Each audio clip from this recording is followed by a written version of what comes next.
하나님 아버지, 오늘 이 시간에 하나님의 주시는 생명의 말씀 얻기를 원합니다.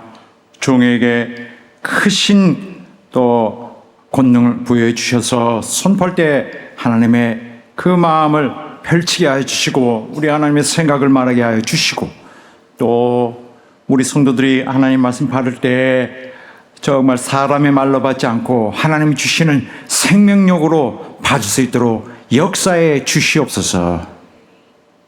예수 이름으로 기도드리옵나이다. 아멘.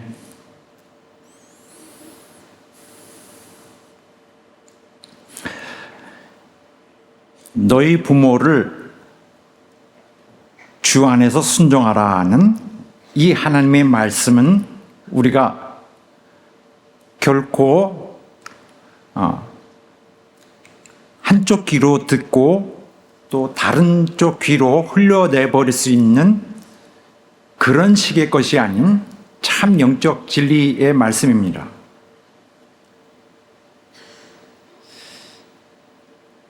하나님께서 이스라엘에게 주셨던 말씀 중에 하나이며 또한 오늘도 우리 교회에게 하시는 말씀 중에 한 가지 우리에게 익숙한 것으로서는 바로 이 말씀을 들을 수 있습니다. 너희 부모를 순종하라.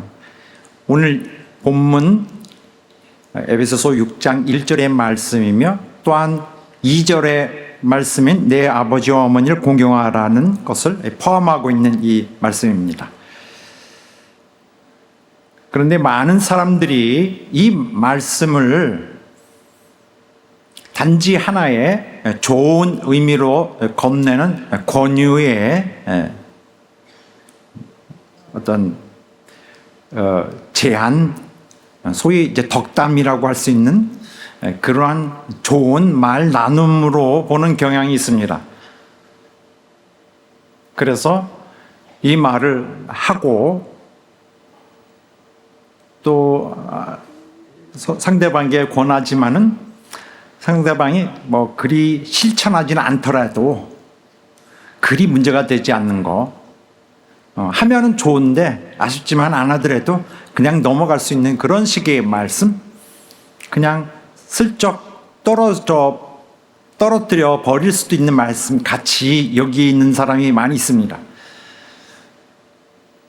그런데 오늘 본문에서 이 너희 부모를 주 안에서 순종하라는 이 말씀이 주어져 있는 이 상황, 우리가 처하고 있는 이 상황을 보면은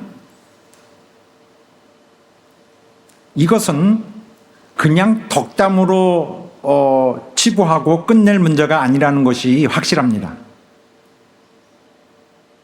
일단 이 말씀은 하나님의 명령인데 굳이 명령이라는 사실을 제외하고 보더라도 이 상황적으로 보면은 그냥 버리는 그런 아무 무의미하게 주는 말씀은 아니고 하는 것을 쉽게 짐작할 수 있습니다. 자, 일단 이런 면들을 다시 검토해 볼까요? 지금까지 에베소서를 쭉 보니까 앞장에서 첫 장부터 해서 얼마나 말씀들이 정말 심각하고 그리고 무엇보다도 심오하고 뜻깊은 그런 영적 진리들이 많이 있습니다.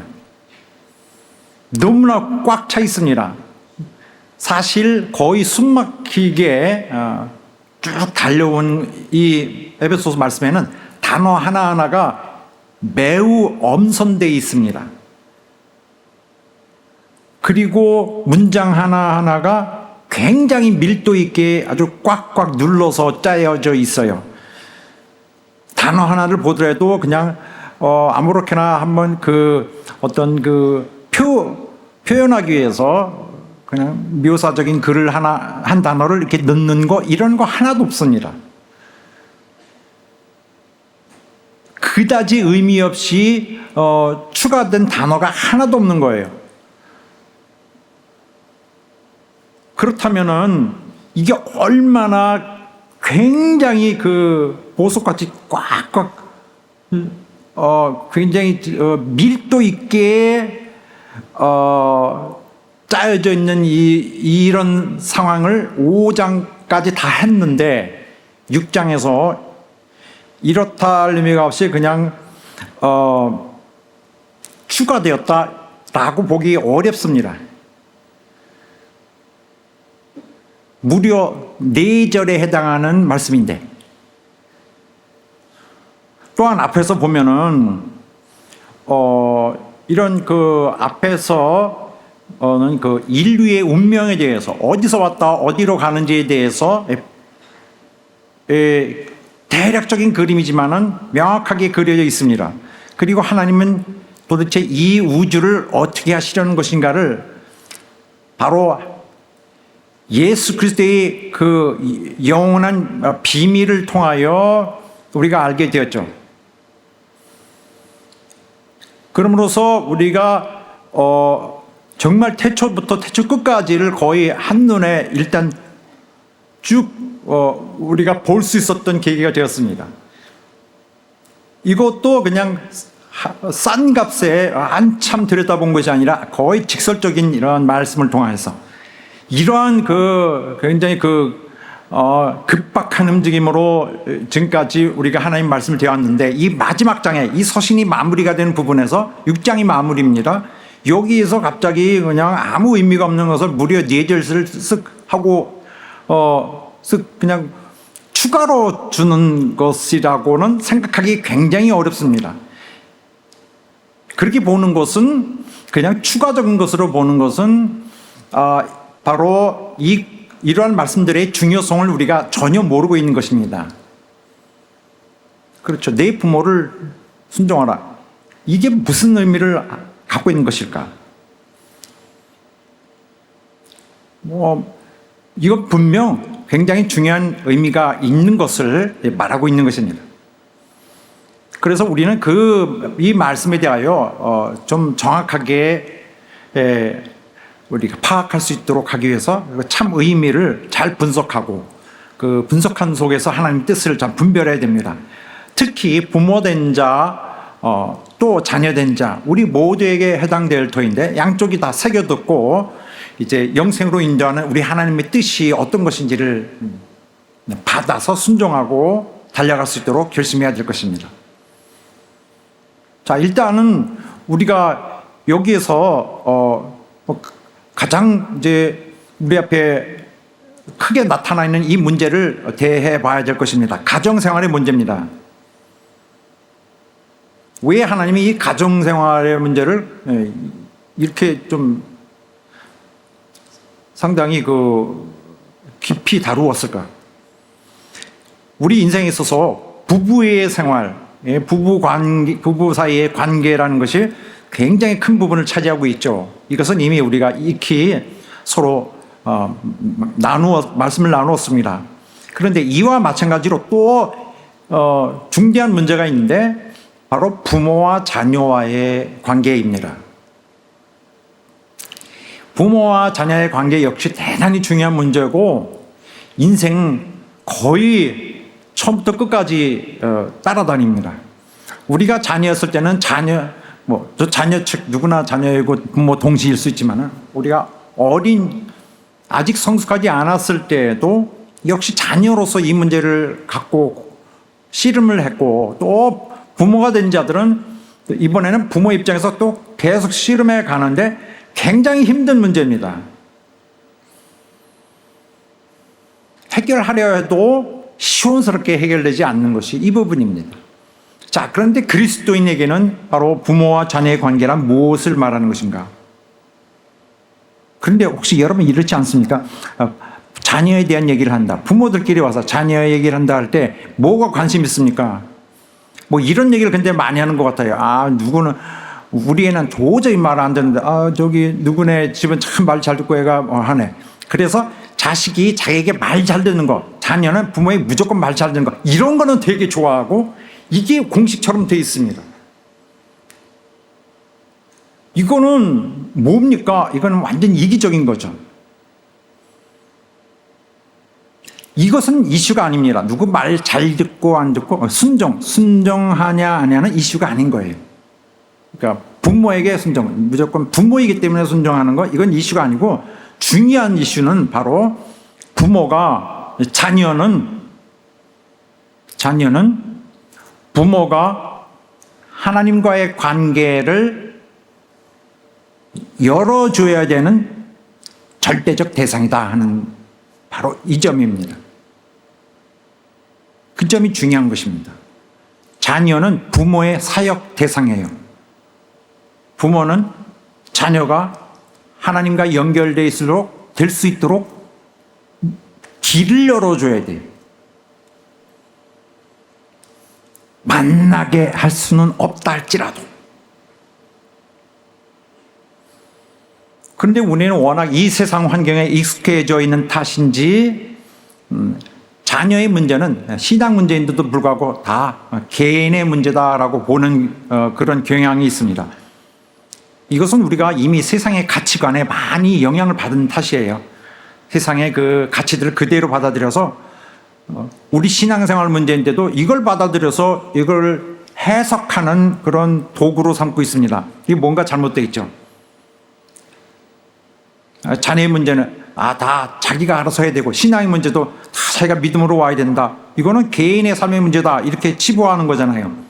그러나 이거는 큰 잘못을 하고 있는 것입니다. 굉장히 제일 중요한 문제가 하나는 자녀의 삶의 문제는 하나님 나라의 문제입니다. 하나님 나라의 중요한 기업에 속해 있는 부분이에요.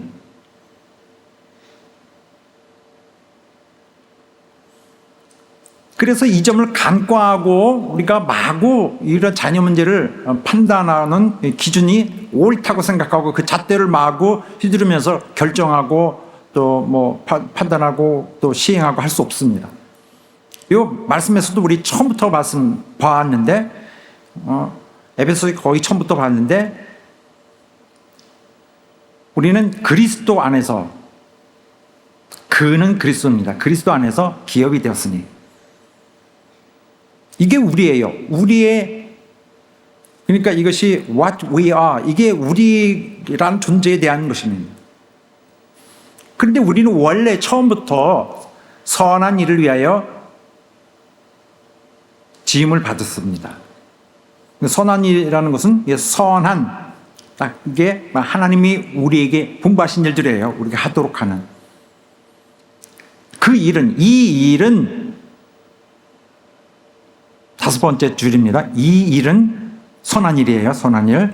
이 일은 하나님이 전에 예비하사 우리로 이 선한 일 가운데서 행하게 하려 하십니다. 그가 우리를 통하여 그가 예비하신 일을 하도록 하시는 것입니다. 이게 우리의 존재에 주어진 우리의 그 운명적 우리의 우리의 책임입니다.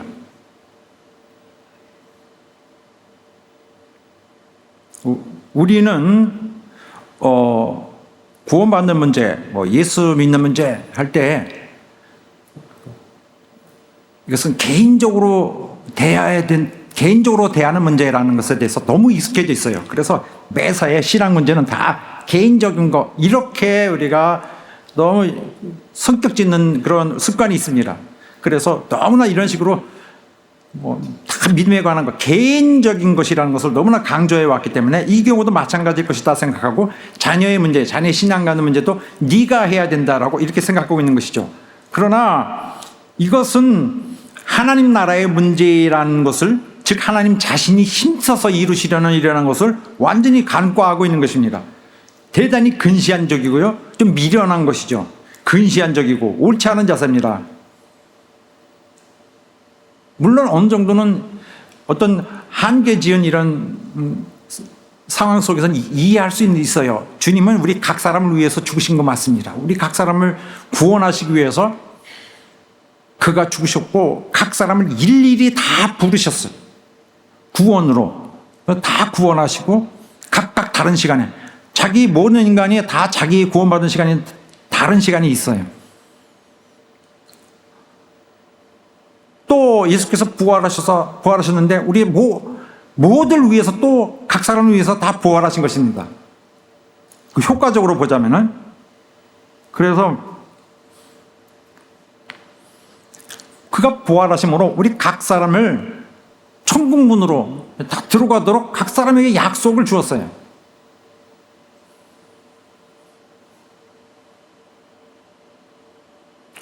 천국에 대한 소망을, 그의 인간으로 치면 그의 맹세를 보장을 하셨습니다. 그러나 거기서 머물고서는 다 끝났네 하고서 뒤돌아서면 안 되죠. 하나님의 웅대한 계획에 대해서 여기서 고려하지 않고 다 끝났네 하고 가면은 자기는 하나님 일에 더 이상 참여하지 않겠다는 것입니다. 이건 그리스도인으로서의 가질 자세가 아니고, 예수의 제자라면은 그런 너무 근사한 그 타이틀은 정말 어울리지도 않는 것이죠. 예수 제자의 자세는 전혀 아닙니다. 이것은 마치 이렇게 그리스도께서 죽으시고 또 부활하심으로 우리에게 주어주신, 열어주시고 시작하게 해주신, 우리를 세워주신, 또 구원하실 때 우리를 새로이 태어나게 하셨는데, 그러므로서 천국 시민이 되었고요, 또 하나님의 자녀가 된 자로서 하나님의 일에는 나는 관심은 없습니다, 아버지가 알아서 하시겠죠 라고 말하는 것과 똑같습니다. 그건 관심이 없다. 우리는 주께서 일일이 각 사람을 다 구원하셨지만 그들을 함께 모으신다는 사실을 우리가 확인했잖아요. 그는 모든 믿는 자들을 다 모아서 함께 하나가 되어서 주의 일을 위하여 평생을 헌신하여 살도록 하셨습니다.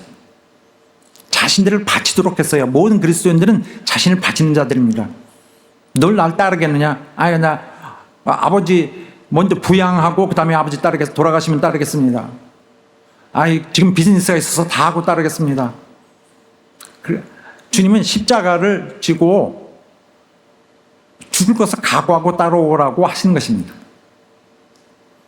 그래서 이 모든 사람들이 그리스도인들이에요. 누구는 이렇게 하고 누구는 저렇게 하고가 아닌 것이죠. 사실은 우리 모두가 예수 믿을 때, 침례받을 때 육은 죽고 영으로는 살아나는 것이거든요. 그래서 육신은 죽이고 영은 영생을 약속을 받는 것입니다. 그 길을 가는 것이고요. 이거를 내놓지 않으면은 위에서 준 거를 받을 수가 없게 되는 것입니다. 둘 다 가질 수는 없어요. 이게 그리스도인임의 신자이고, 이게 새 이스라엘이며 정말 새 사람인 것입니다. 그래서 우리가 예수 영접하고 구원받을 때에 신앙 문제를 다 끝낸 것이 아니라 비로소 시작을 하게 된 것입니다.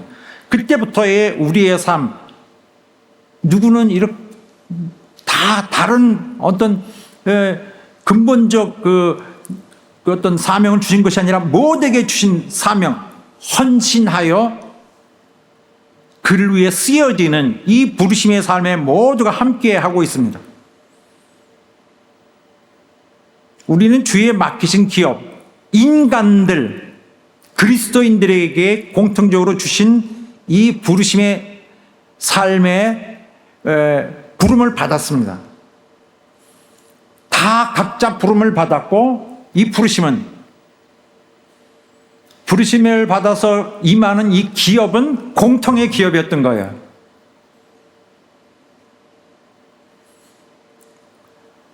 자, 그래서 우리가 가만히 있으면은 이해하기 어려운데 꼭 그렇게만은 아니겠지라고 생각하지만은, 눈을 밝혀서 볼 수 있다면은 우리에게 주신 소망이라는 것이, 우리에게 주신 비전, 목적이 어디 있는지를 안다면은 이 기업이 뭘 말하는 것인지를, 얼마나 풍성한 것인지를 그때서 알게 될 것이다.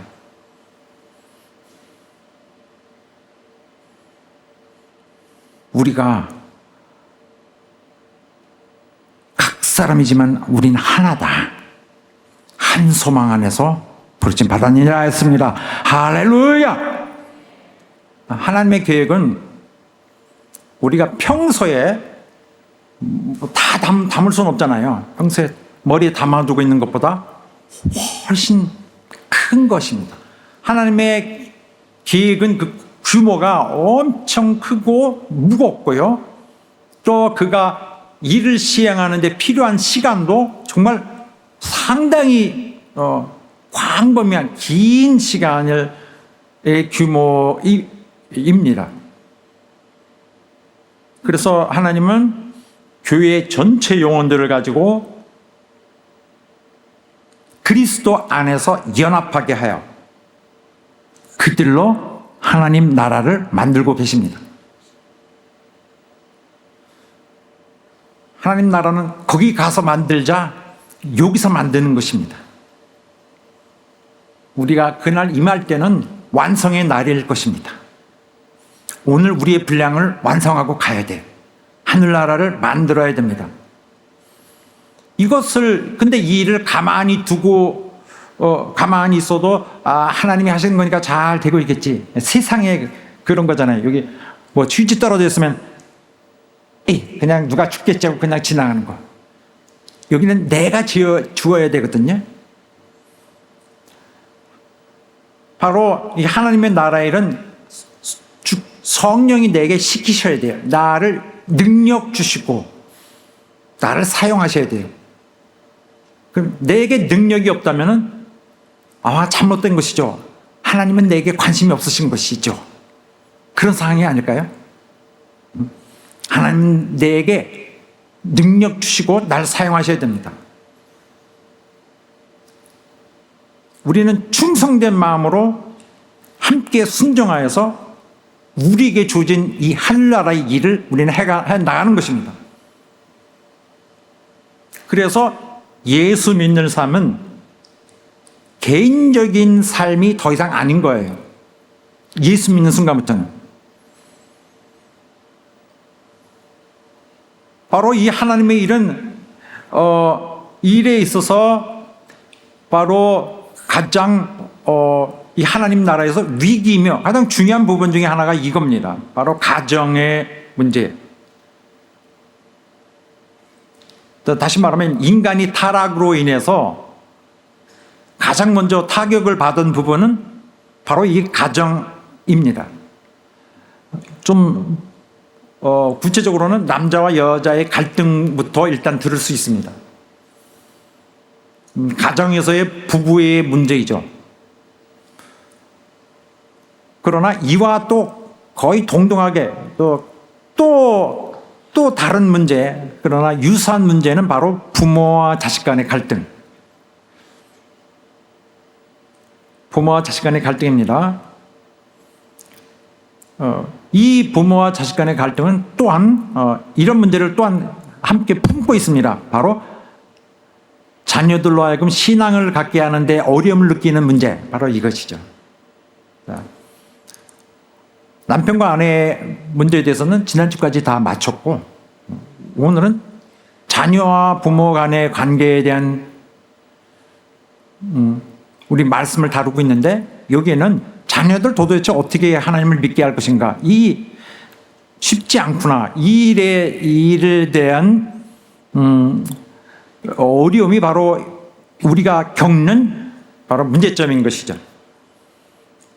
자녀들로 하여금 어떻게 하나님을 만나게 할까, 어떻게 하나님을 섬기게 할까, 그들에게 주어진 영적인 본분, 영원히 그를 위해 하나님 준비하신 본분을 실행하게 할까, 신자에게를 어떻게 가게 할까, 이게 문제인데, 이거는 자녀들을 신자가 되게 하려면 어떤 것이 중요할까요?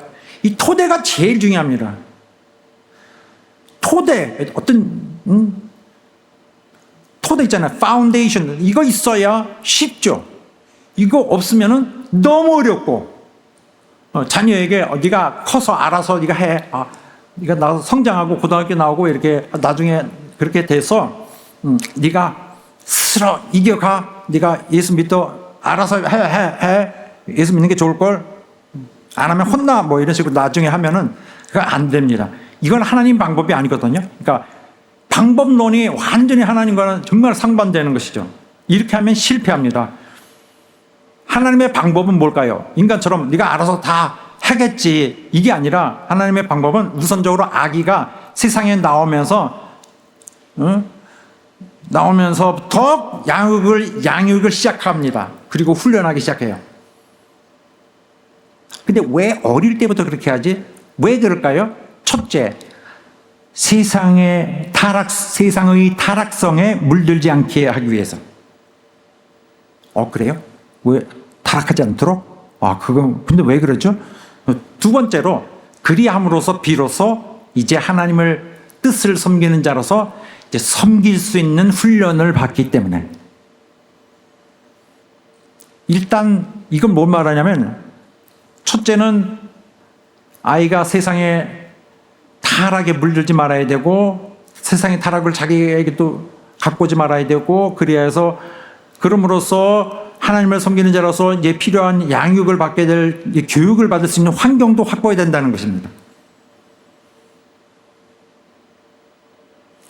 타락해버리면 교육 자체가 안 되니까.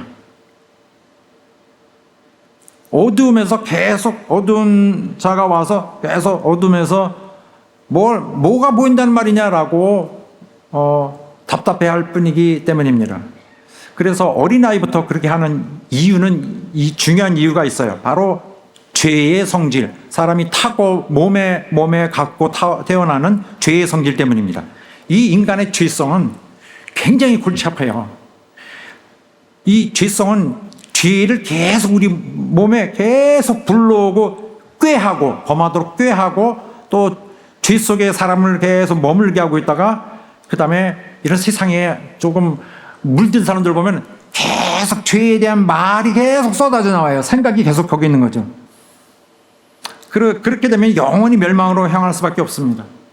죄성이 그렇게 무서운 거예요. 이것은 결국 하나님의 기업을 이어가야 될 영혼들로 창조된 원래 인간의 본질적 그런 존재를 무력하게 해왔죠. 영혼들의 마음을 빼앗고, 생각을 빼앗고, 그 다음에 기능을 못하게 하고, 기능 먼저 마비시키고, 권리를 자꾸 빼가요. 슬쩍슬쩍 자꾸 빼가요. 나중에는 자기가 아무것도 없는 걸 느끼게 되죠. 그래서 자기는 그냥 통제받은 대로, 조정받은 대로만 행하죠. 이게 나야 하지만은 자기가 아니죠, 더 이상. 이거 되게 극심하게 우리를 불편하게 하고, 해롭고, 굉장히 동기가 굉장히 사악하고 위험합니다. 여기 말려들면은 죽어요. 죽는데 얼마만큼 죽느냐? 영원히 죽어.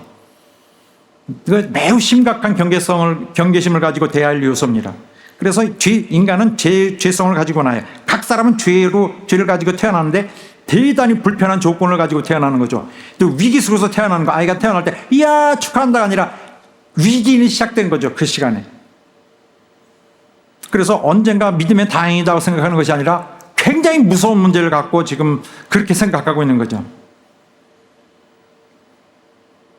그래서 하나님은 자기 백성을 절대 그렇게 인도하지 않았습니다. 또 그때뿐만 아니라 오늘도 절대 그렇게 역사하지 않습니다. 다른 곳이 있다면 옛날에는 선지자들 통하여, 또 모세를 통하여, 선지자를 통하여 직접 이렇게 말을 하도록 했지만은 지금은 이렇게 강단에서 하고, 또 성령의 감동을 통하여 저들 역사하시기 때문에 다른 점은 그것이죠. 옛날에 어떻게 했을까? 하나님은 이스라엘을 그 세상의 타락으로부터 어떻게 보존했을까? 하나님은 자기 백성을 어떻게 기르시는 것일까? 이렇게 기르세요. 처음엔 어떻게 했느냐? 이게 시초가 이렇습니다. 아브라함 같은 자를 찾아요.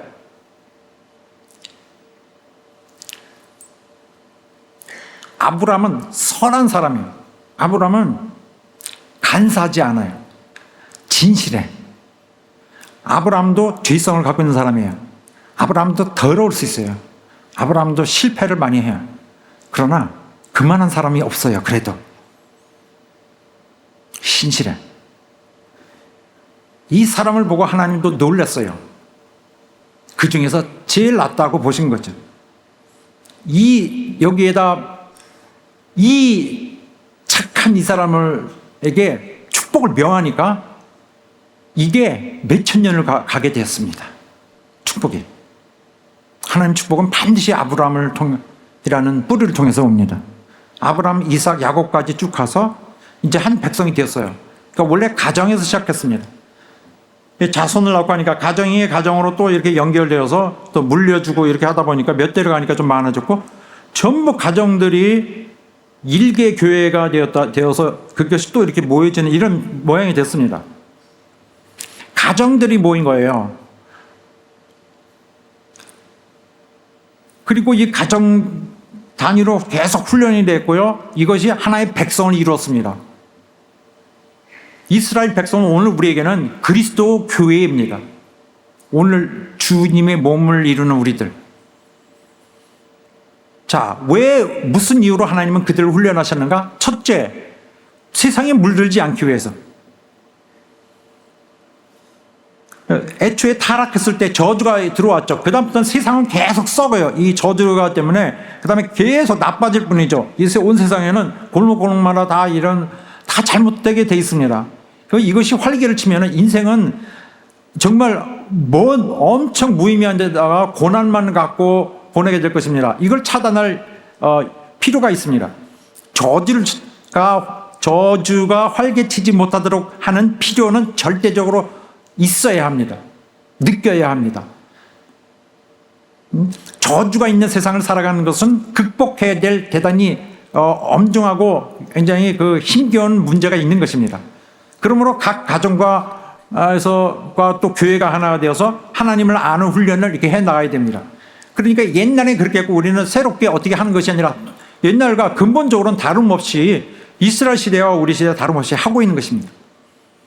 같은 목적을 같은 방법으로. 그래서 이 조직은 뭐죠? 교회와 이 가정의 조직? 정말 그걸 뭐라 그러죠? 점조직 같은 것입니다. 그냥 하나가 완성되어 있어요. 완성된 세포가 또 하나의 세포를 분열시키고 또 양성하고 이렇게 해서 빽빽히 짜여진 통일된 한 일체인 거죠. 그래서 이렇게 해서 발생되는 건 무엇입니까? 하나님의 축복이 거하는 거예요. 거기 하나님 시각에서 볼 때는, 그의 입장에서 볼 때는 그리스도인이 자녀를 갖는 것은 그가 주시는 축복을 다루는 통로가 된 것입니다. 하나님이 보시기에 하나님의 그리스도인들이 자녀를 갖는 것은 그의 축복의 통로가 생겨난 거예요.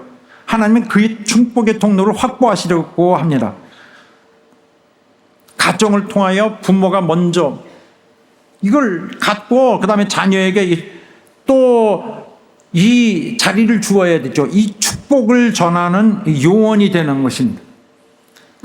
이것은 어떤 의미가 있냐면 이 두 가지 의미 있죠. 축복을 다루는데 이 축복이라는 것은 파스가 아니라 내가 축복을 받고 전하는 거예요.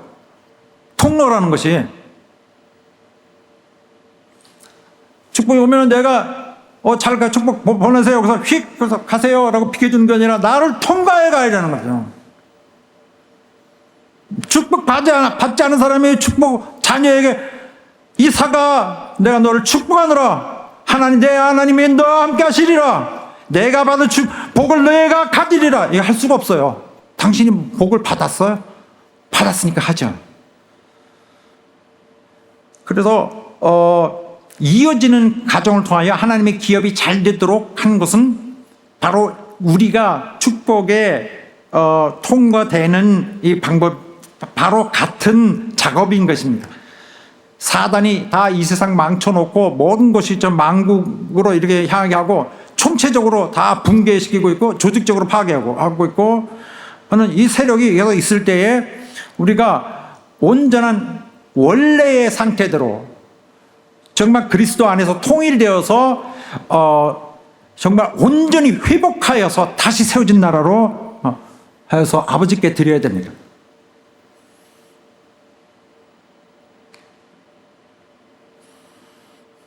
망쳐놓은 것을 회복시켜야 돼.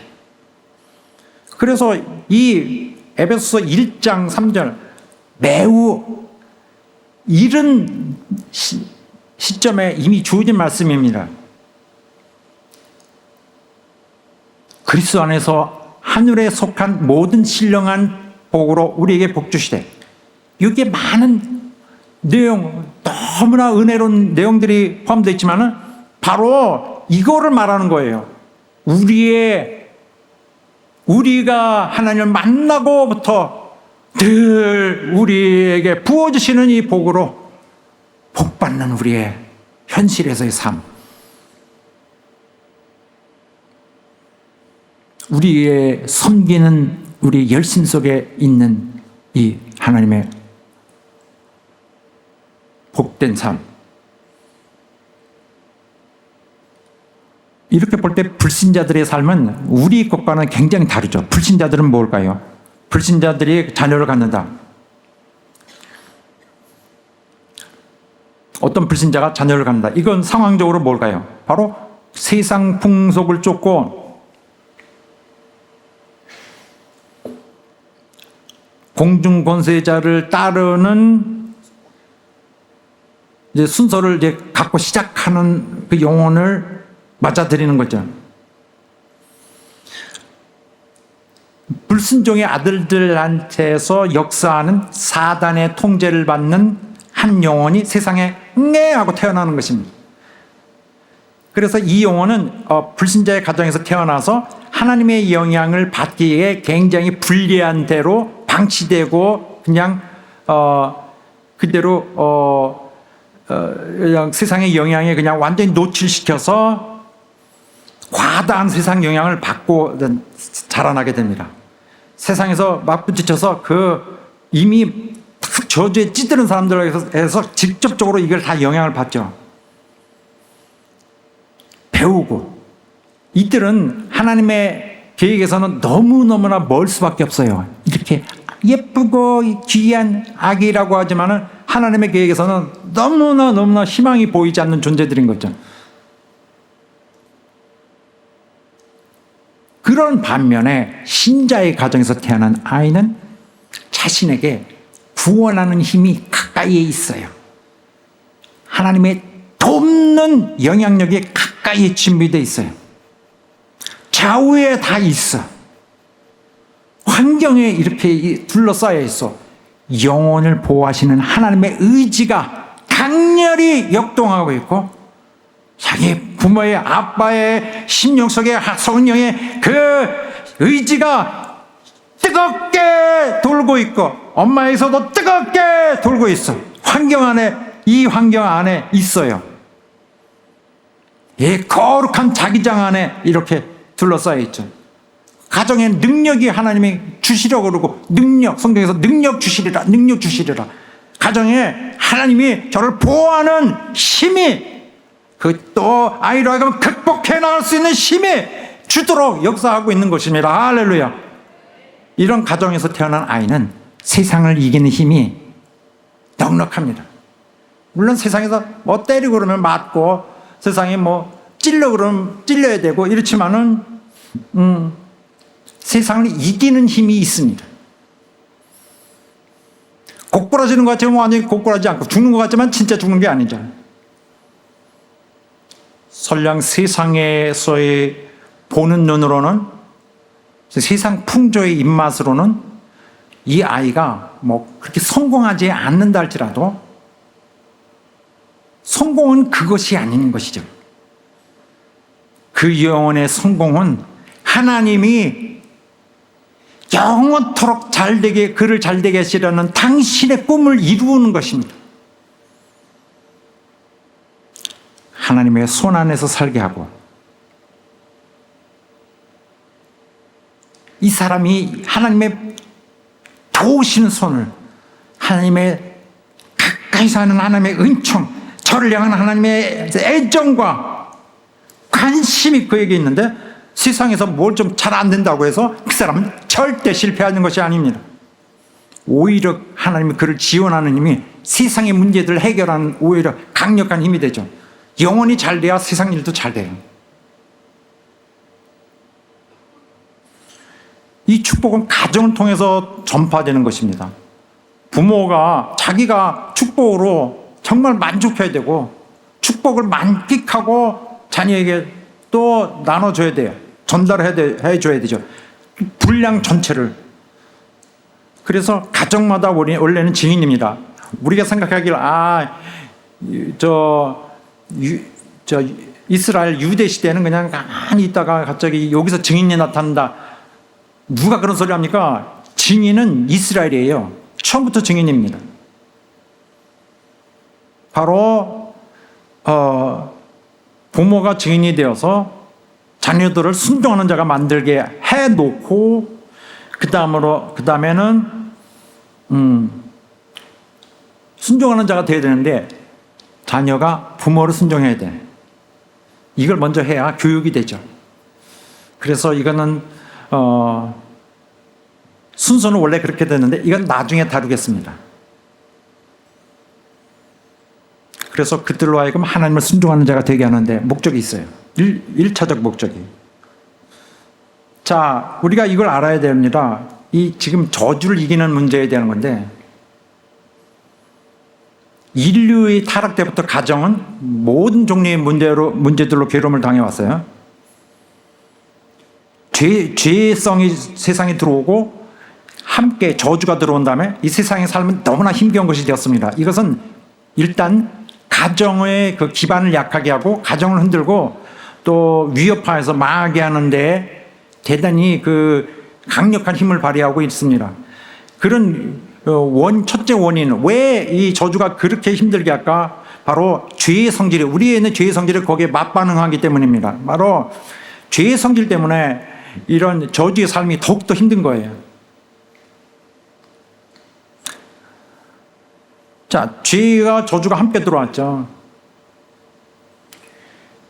그래서 나타나는 것은 지난번에 우리가 말씀을 나눴다시피 남성의 우월주의 이런 것들, 온 세상이 그냥 인정할 수밖에 없는 그런 남성이 이미 지배하고 있어서 여성이 이제 어떻게 할 수도 없는, 원래부터 그냥 세상이 남자하고 우월주의, 그 다음에 여자들이 남자의 위치를 찬탈하려고 하는, 뺏으려고 하는 그런 움직임, 이게 저주거든요. 그냥 계속 되고 있어요. 뭔지도 모르면서.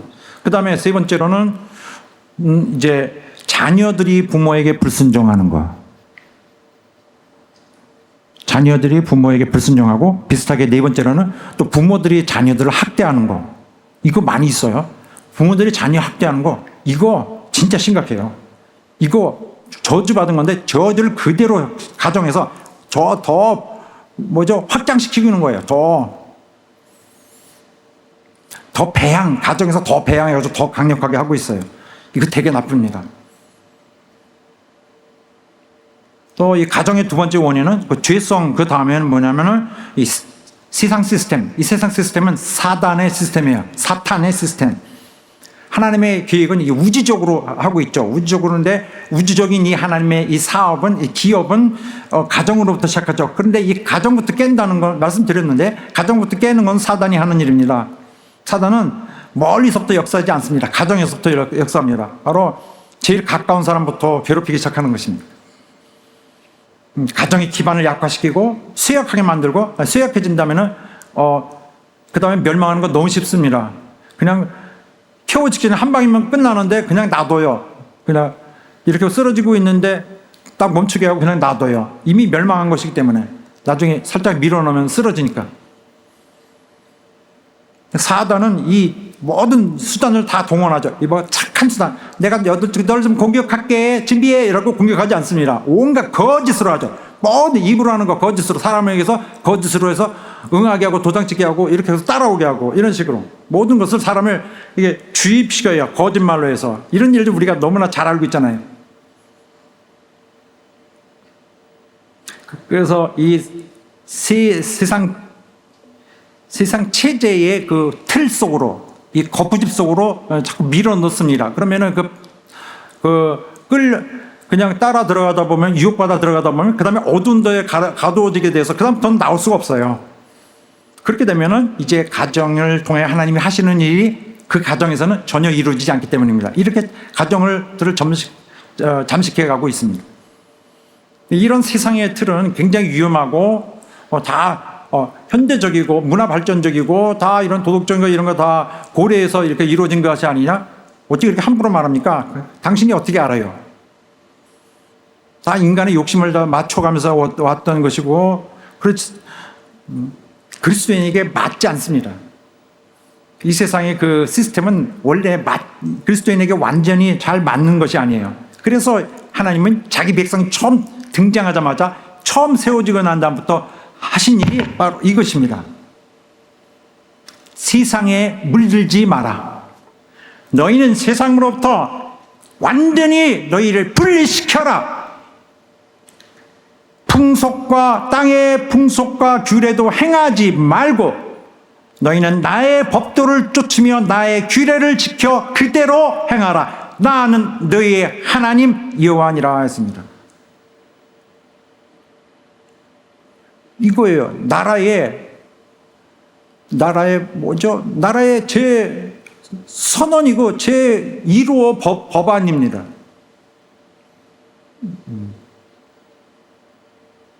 세상으로부터 구별되는 것, 오염되지 않고 완전히 구별되는 것이 하나님의 뜻이었습니다. 하나님의 의도예요. 여기서부터. 또 세 번째로 우리가 저주의 찌들은 이 세상에서 더욱더 힘들 수밖에 없는 원인은 바로 인본주의적인 철학이 있습니다. 이 세상에 인본주의 철학이 영향을 미치는 바로 이것이 또 세 번째 파괴적 요소입니다. 이것은 이 인본주의 철학은 대체로 이 동서양을 함께 원래 전통적인 어떤 형태에서 흔들리면서 말하는 건데 벗어난 어떤 새로운 그런 이전에 없던 다른 모양을 자꾸 지향합니다. 지향합니다. 가정에 관해서 보면은 어떤 정통적인 그 가정 그런 윤리 이런 것에서 자꾸 벗어나서 제안하는 어떤 대안을 자꾸 추구해요. 그래서 그 막 성에 대한 그런 해방이라든지 이런 식으로 쭉 이렇게 옵니다. 그런데 그 뒤에는 그 무신론적인 그 토대로 해서 계속 연결이 어떤 무신론적인 기반으로부터 시작돼요. 이렇게 발전하는 것이 그 사회주의 국가 체제인데 신이 없는 것에부터 그래서 시작을 하는 것입니다. 그래서 가정 안에 그런 따뜻한 이런 가정 안에 유대, 사랑, 희생, 서로 의지하는 이게 기반이 되는 거 이런 거를 완전히 거기서 왜 유대 가정 간의 유대 왜 사랑 이거부터 없이부터 시작하죠. 다른 계산으로부터 합니다. 이래서 가정에 대한 그런 유대 관계를 굉장히 낮게 여깁니다. 자녀와 부모의 역할, 그들의 그 관계에서의 역할, 가정에서도 따뜻한 관계, 이거를 굉장히 무시하고요. 가치를 낮게 여기고 심지어 그 관계들을 해칩니다. 부모와 자식 관계를 해치더라도 그 사회주의 체제가 원하는 것을 더 거기에 채워갑니다. 그래서 결국 가정의 재고라는 것도 이제 발생하게 되죠.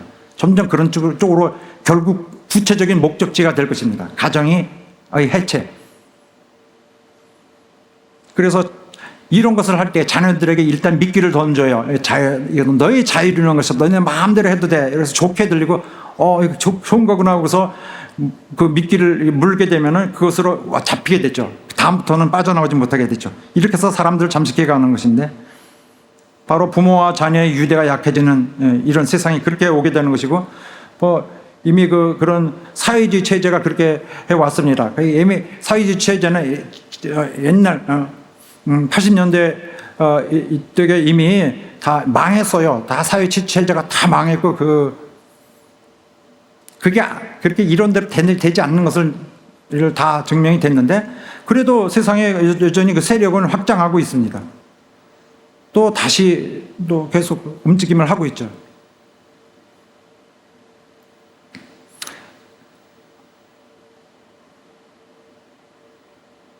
이 개구리가 있어요.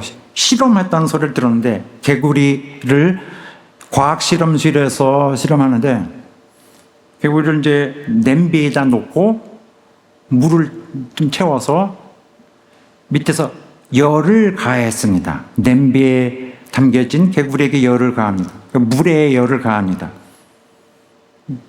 개구리는 이거 감지하지 못해요.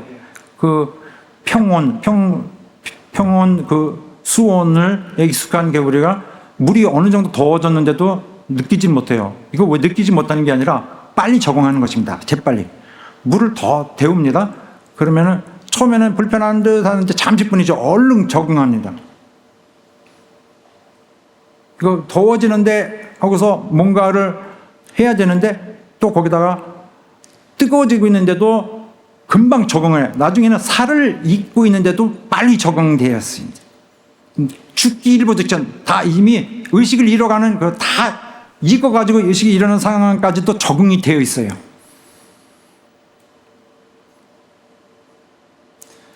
사회 변화도 그렇게 될 것입니다.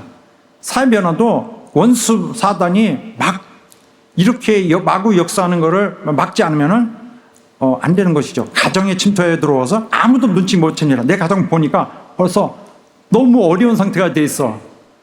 눈치를 못 챘던 거죠, 우리는. 그러나 우리는 교회가 일단은 그런 불행을 미리 알고 움직여야 됩니다. 요한계시록에 보면은 영적인 일이니까 이러한 마귀 사탄이 하는 일을 영적으로 해서 우리가 보이지 않는 데서 끝날 것이다 이렇게 생각하죠. 아닙니다. 이 세상을 그래서 정치적으로 영적인 양상으로 채워 눈에 보이는 모습으로 나와서 싸우고 나라와 싸우고 해서 끝나게 됩니다. 이 세상은.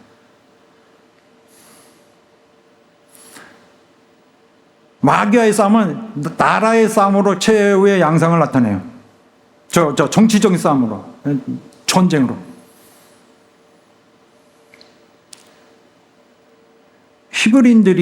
하나님께서 히브리인들을 그의 백성으로 불렀을 때 그가 하시는 건 이거야. 너희를 통하여 모든 세상의 가정들이 복을 받을 것이다. 이게 아브라함에게 주신 이 말씀인데, 땅의 모든 족속이 너를 인하여, 너 때문이라. 하나님이 아브라함을 발견하시고 그를 사랑하셔서 너 자손들 또 이 이후에 나타나는 그들이 너 때문에 복을 얻을 것이다. 너를 그대로 옮겨줘. 너의 나를 섬기는 마음을 그대로 옮겨줘.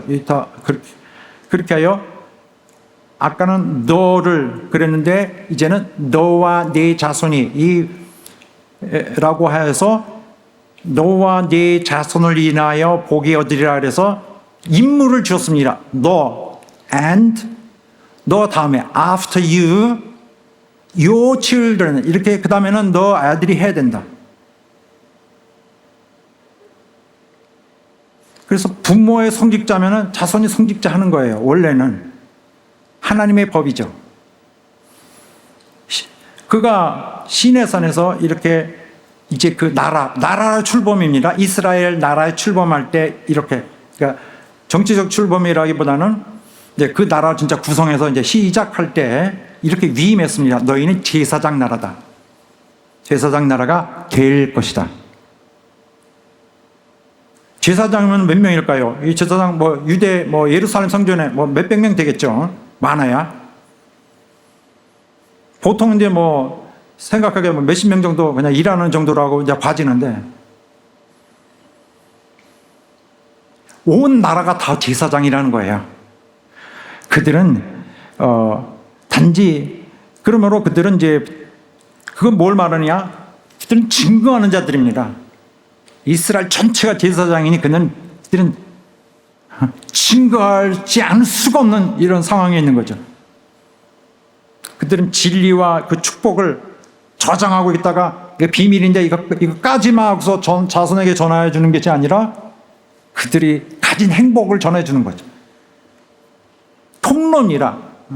축복을 전파하는 통로, 진리를 전파하는 통로. 그리하여 무엇을 얻기 위해서? 온 세상에 함께 이 말씀이 전파되어 함께 나눠지게 하기 위해서. 그래서 자녀들에게는 이 진리를 알리기 위해서 이렇게 첫걸음이 이렇게 됐습니다. 가정에 자녀가 생기면은 그다음에 애가 조금 알아들을 수 있게 하고 말을 하기 시작하면 이거부터 해라.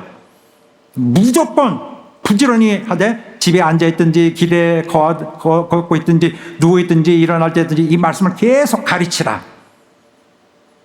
부모에게 시키는 거예요. 그래야 하나님에 대해서 알도록. 또 부모가 말하지 않을 때도 그 뭔가는 계속 그에게 증거하고 있어야 돼요. 어떻게? 뭐 여기다 붙이고 팔에다 붙이고 저거 볼 때마다 하나님 말씀 다 여기저기 있어 다. 그럼 부모가 죽으면 어떻게? 아유 말씀 전하던 분이 이제 감사히 말씀 없겠네. 그게 아닙니다. 집에 가면은 뭐 문설주에 붙어 있어 말씀. 그렇게 나를 보존하는 거예요. 다른 말로는 그리스도의 가정에서는 하나님의 말씀을 전념하는 훈련이 옛날부터 되어 있었던 것입니다. 이스라엘에게는 말로 또 시각적으로 항상. 우리는 지금도 하고 있죠. 우리는 다 큰 사람들이 교회에서 와요. 그러나 가정에서는 하지 않잖아요.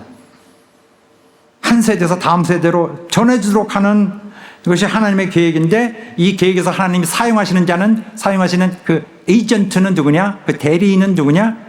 요원은 누구냐? 가정입니다. 우리에게 자손이 있다는 것은 엄청난 행복이죠. 성경은 그 정말 자식들은 어린이들은 하나님으로부터 온 축복이라고 증거하고 있습니다. 신구약을 통해서 아이들은 주님의 선물인데 소중히 여겨야 되고 진실함으로 돼야 되고 감사함으로 돼야 되는 그들인데 근데 애들이 막상 태어나면 착하지만은 않습니다. 순진하고 이렇게 하는데 공격적인 것도 같이 있어요. 이기적이고 굉장히 이기적이라서 뭘 줘 그래서 이거 안 돼 그러면은 공격성까지 보입니다. 이렇게서 막 부셔요.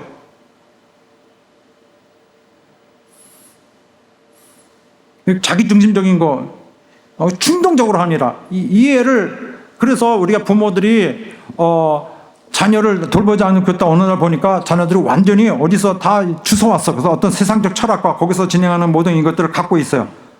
보니까 정말 이젠 대화가 안 돼. 이게 다른 세계에서 걔네들 몸은 있는데 다른 세계에 있어. 너무 놀랐죠. 애들은 선악 구분을 못해요. 이 세상은 선악을 구분을 못합니다. 그리고 아이들일수록 이 흡수성이 이 세상 문화에 대한 흡수성이 굉장히 빠릅니다. 강합니다. 어느 날 보니까 다른 애가 집에 있어. 이거 그때는 너무 늦었죠. 그래서 말씀 안에 교육을 해야 됩니다. 어릴 때부터. 성경은 이미 2000년 전에 완성돼서 이미 그때부터 최소한 그때부터는 하나님의 백성을 또 하나님의 교회를 보존하는 방법이 있어요. 이미 하나님의 뜻은 변하지 않았고 또 영적 전쟁은 하나의 큰 한 덩어리입니다. 하나의 큰 전쟁이야. 많은 전투들이 있지만 하나의 하나의 전쟁이에요. 하나님의 전쟁, 하나의 전쟁에 임하셨어요. 하나님 변하시지 않았고 지금도 변하지 않았습니다. 시간을 초월하여 오늘도. 오늘 우리가 가진 모든 문화권도 큰 그림에서 하나님의 임하시는 전쟁에 있습니다. 그러므로 오늘 우리에게 주어진 바로 사명이 어떤 것인지를 오늘 바로 우리가 이제 대하기 시작하는 자녀와 부모와의 관계에 대한 말씀을 통해서 우리의 마음을 새롭게 하시기를 예수 이름으로 축원합니다. 우리 모두 하나님의 그 계획하시는 모든 계획 안에 있어서 하나님 귀한 축복과 진리의 증인들 다 되시기를 예수 이름으로 축원합니다. 할렐루야. 오늘 말씀 다 전할 수가 없습니다. 여기에서 마치도록 하겠습니다. 우리 다 같이 기도합시다. 기도할 때 우리 하나님 우리를 역사하시고 능력 주셔서 이제 우리 하나님의 뜻을 따라 귀한 가정을 세상으로부터 지키고 저들에게 하나님께 연결하여 하나님께 갈 수 있고 하나님 만날 수 있고 하나님의 축복을 저장하고 하나님의 축복을 또 전파하는 우리 가정 정말 되게 하여 주시옵소서. 도와주시옵소서. 다 같이 합심하여 기도하겠습니다. 주여 우리를 역사하시고 인도하여 주시길 원합니다. 하나님이여 우리 가정 인도하시고 우리 모두를 역사해 주시기를 간절히 원합니다. 하나님께서 영원히 이루시는 이 모든 일에 우리가 정말 순종하고 참여하고 또 쓰여지길 원합니다. 역사해 주시옵소서.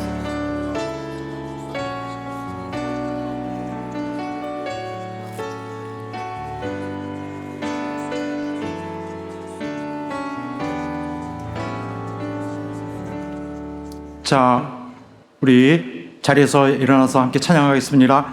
하나님께서 우리에게 가장 좋은 것을 주시는 것입니다.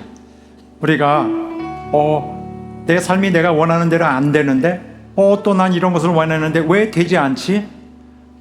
이런 것들은 세상의 시각으로 보는 것일 수 있습니다. 우리 하나님은 궁극적으로는 가장 좋은 것으로 인도하시기 때문에 그걸 준비하시고 우리 이끌어 주시기 때문에 하나님을 믿어야 됩니다. 하나님께서 이끄시는 것에 이끌림 받고 반응하여서 그가 이루시는 최고의 성공을 이루어 나가야 될 것입니다. 가장 좋은 것을 주시는 하나님을 신뢰하고 따르시는 여러분 되시길 바라겠습니다.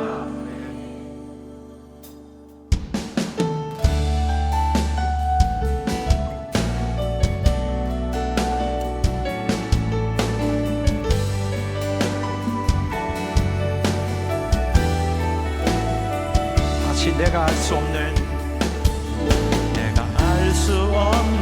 길로 내가 갈 수 없는 길로 가장 좋은 길로 나 인도하시네. 내가 할 수 없는 일도 나의 주가 이루시네. 가장 좋은 것을 주시는 하나님. 내가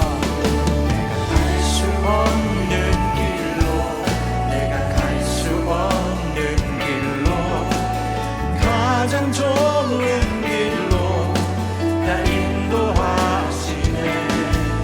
내가 할 수 없는 길로 나의 주가 이루시네. 가장 좋은 것을 주시는 하나님. 내 생각보다